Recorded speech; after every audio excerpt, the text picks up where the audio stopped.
ভারতীয় বিজ্ঞানীরা সৃষ্টি করলেন নতুন অধ্যায়। আইআইটি বোম্বের হাত ধরে সম্প্রতি প্রথম কোয়ান্টাম ডায়মন্ড মাইক্রোস্কোপ সফলভাবে তৈরি করেছে। এই মাইক্রোস্কোপের মূল অংশ একটি হিরে।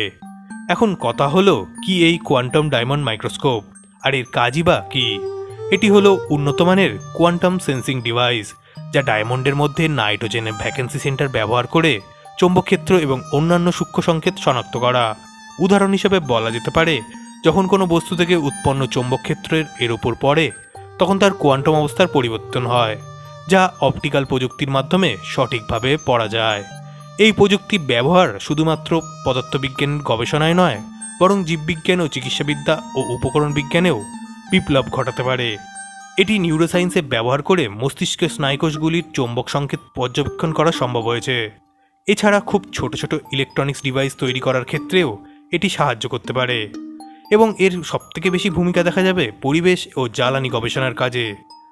বিশ্বের মাত্র কয়েকটি দেশই এখনও পর্যন্ত এত উন্নত মানের কোয়ান্টাম মাপক যন্ত্র তৈরি করতে সক্ষম হয়েছে, আর ভারত তাদের মধ্যে অন্যতম।